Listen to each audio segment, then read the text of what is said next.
Tony D and Little Joan with a screenwriter's rant on The Princess, fantasy movie starring Joey King about a princess who kicks butt and takes names. Smash like and subscribe. Thank you for smash liking and subscribing. Check out my books, links in the description. Comedy horror in South Jersey. It's the Pineys, books 1 through 9. Book 9 now out, now available. Link in the description. Check it out. It's all about witch hunters. Now, this is a fantasy movie and emphasis on fantasy where the princess doesn't want to marry this dude because, I don't know, medieval marriages were arranged marriages like all the time in nobility, but for some reason, instead of just marrying the dude and cheating on him like a normal princess, she decides, no, I'm not going to marry him, and then she becomes the action hero that has to save her family and beat all these stuntmen up. So, okay, I guess. That's a movie, I guess. So she just is gonna die hard her way through the castle. And there's some cool action scenes. I don't know. It seems a little too much of the same concept. He's the bad guy who's supposed to marry her, and then she keeps fighting. Like, it doesn't make any sense, really. And then it's all about women empowerment. I think some Asian martial artist teaches her the moves, and that's how she's able to do this. So, all right, okay. I mean, it's not the worst premise in the world. I guess that's her strong, empowered female protagonist. Here she is. This is kind of a cool scene. I like this scene where she uses the banners to sort of swing around the castle and get into another section of it. But ultimately, the trailer shows all action and no story. And the story is very, very threadbare, I think.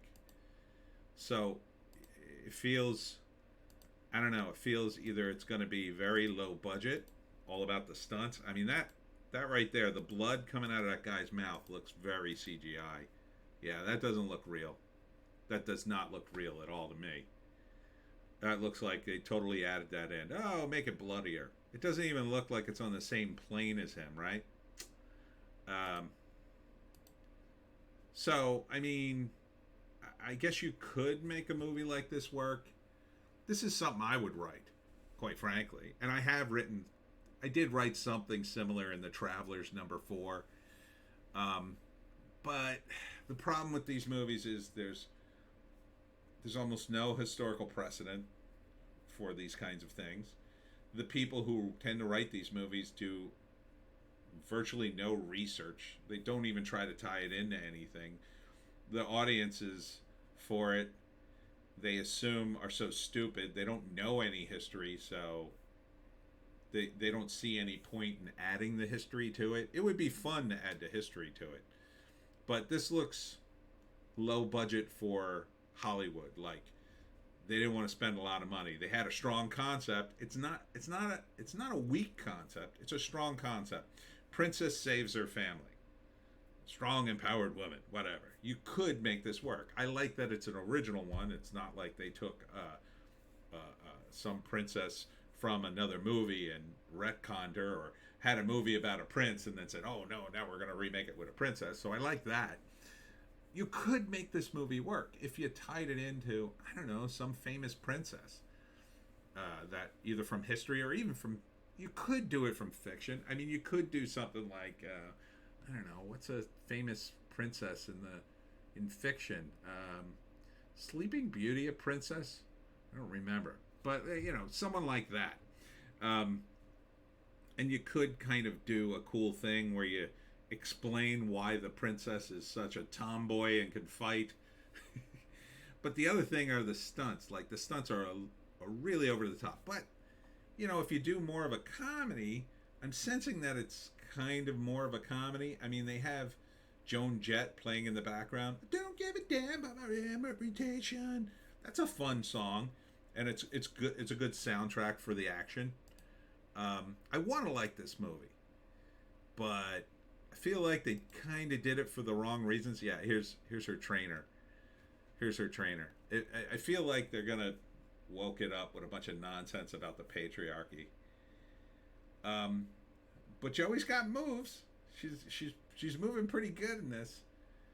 I think it's the other portion I wanted to see. I wanted to see a little bit in this trailer, and I suspect there's not much of it in the movie of her being a princess, of her being an actual princess, right? Doing all the dainty stuff princesses do, playing classical music or lute, like lute music and flute music, and she's going and she's petting little animals and doing cute princessy things, and then she gets interrupted, and for whatever reason she's forced into this. It feels like she's a little too into it.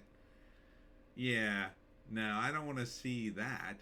I don't want the character. I want the character to want to be a princess, but is forced to do this. That feels like it would make more sense in the movie, and that her sidekick here, she's one of her ladies in waiting, and then she just happens to be Asian because I don't know. Asian people move to wherever this is supposed to be, England, I guess. Generic fantasy world. That's the other problem too. Like, if you're gonna make a made-up fantasy world, like, make it as realistic as possible. You look at Game of Thrones. I know. Bear with me. You look at Game of Thrones. At least that was a made-up fantasy world that felt very real. Now, you don't have to go down the road of making it so gritty and grim and dark that, this wouldn't be a fun movie, but you make it realistic enough that I buy into their fake kingdom, their fake world, or whatever. And then that opens it up for more movies down the road, Yeah, I'm just not buying it in this trailer. It's a little too much action, not enough story. But I like the concept. I do. I don't know who Joey King is. They seem to be touting her as some big star. Dominic Cooper. That name sounds familiar. I think that's the main bad guy. He looks super familiar. I think I've seen him in stuff before. So, first act is she's going to marry this guy. She doesn't want to marry him. Pretty classic stuff. The guy who plays the father, he seems very kingly, and the mother, they seem very normal actors in this situation. Although, again, the costuming, the sets, they're all looking a little cheap by Hollywood standards. So I'm like, where did they shoot this thing? All in a soundstage? Anyhow, first act, they're doing all their kingly things. They promise this girl to this guy. She doesn't want to marry him because what? Now, normally, in a fantasy setting, it would be that she's actually in love with someone else. Is she? They don't show that in the movie.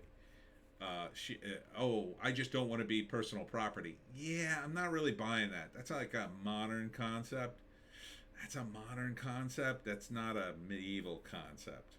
So, really, she should be in love with someone else. That would make a hell of a lot more sense. Now, that guy could be not a fighter, right? He could be some academic guy or some other princely guy he's just not weak, or he gets horribly injured at the beginning of the movie. He can't protect her, and she has to do this herself, right?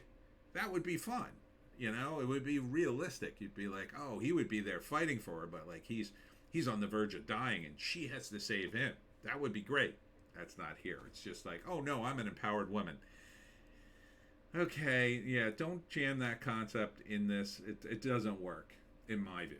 Second act, I think it's just a giant fight scene from the looks of this trailer. It just looks like a big giant fight scene, probably interspersed with the villain marching around with his sword saying, why doesn't someone stop this princess? Stop the princess. No, you can't kill her. Stop her. And then, that goes on for most of Act 2, and then finally at the end of Act 2, she gets into a real fight and then nearly loses, and then probably they hold her friend hostage, and she decides to marry the princess, the evil prince, to save her family, or they hold the family hostage, and then somehow they pull a trick at the end and save the day. Again, there needs to be more here to make that really work. Like Robin Hood, it works. Robin Hood, it works because you've got Robin Hood, you've got the Merry Men, you've got Maid Marian, you've got the sheriff, you've got King John. You have these various elements and factions you can build upon. I'm not seeing that in this. Now that doesn't mean they're not there. They may have just cut the trailer with all the cool spicy parts, but when they do that, it tends to be not there, because you got to think, when somebody's sitting down to cut a trailer, they want to show the best movie in the best possible light. If all you got are cool action scenes, then you put in all the action scenes. If the story sort of barely holds together, you really don't want to showcase that. So I'm sensing that that's probably the case. What we're going to get are cool scenes like this in a castle that doesn't really exist.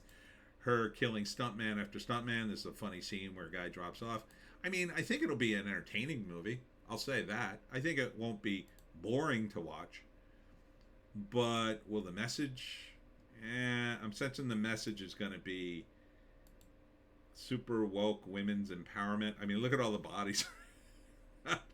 She's just killing dudes left and right. I mean, it might be fun in that respect, from a total suspend your disbelief way far, but she just kills everybody in the castle until she saves the family. Maybe that could work. 20th Century Studios' The Princess on Hulu, rated R. Yeah, usually back in the day that meant, boobies. The princess is going to go topless in a scene. Yeah, sign me up. Yeah, I don't think she's going topless in this. I think it's rated R for the over-the-top violence, maybe. Yeah. I don't think you're going to get to see any boobs. I'm sensing. If this is women-empowered movie. Unless, of course, it turns out she's in love with, one of the girls, in which case, yeah, you might get a great booby scene. I mean, I like the whole concept. This whole concept can work. I'm pretty sure that's Dominic there, yeah. God, what the hell has he been in? I know I've seen him before. And he doesn't look like, he looks like he's there, doing an okay job. I mean, Joey King looks like she's really trying to carry this movie all by herself. And I think that's more not of a fault of the other cast members, but the fault of the script. The script just seems a little too hyper-focused on the action. But again, that might be the trailer. So I don't know. Would I watch this movie? This is at best a rental for me. If it was on Netflix or I got HBO Max, maybe I'd watch it. Am I going to get Hulu just to watch this? Nah. Maybe if I hear, the trailer was all action, but turns out, there is a great story here. There's a whole kingdom. They're going to be doing Princess 2 and 3 and probably some spin-off stuff, and there's some great characters here. It's a real great story. You should check it out. That would be different than maybe, I'd somehow rent it. But, yeah, I mean, I don't think it's going to be in theaters, but I don't think I'd go to the theaters for this unless I was just totally in the mood for something like this. Maybe if I heard it was good. I'm really on the fence about this. I want to like this movie. I really do. I mean, the concept could be super fun. I just think, other than the action sequences, the rest of this looks really weak to me. The action sequences look cool as hell. Joey King is, bringing it. The story around it, I'm just not seeing it come together here. So I have my reservations. Anyhow, that's it for me, Tony D and Little Joan. Check us out on Odysee, Bitchute, and Rumble for our more base takes. Got a big Hollywoke hot take today. Have a news blast later. I will be at the comic book store in Glassboro, New Jersey from 11 to 2. Tomorrow, that's Saturday, doing a signing. I won't have copies of book 9 yet. Also, book 1, audiobook, but I will have copies of everything else. Hope to see you there, and we'll see you tomorrow.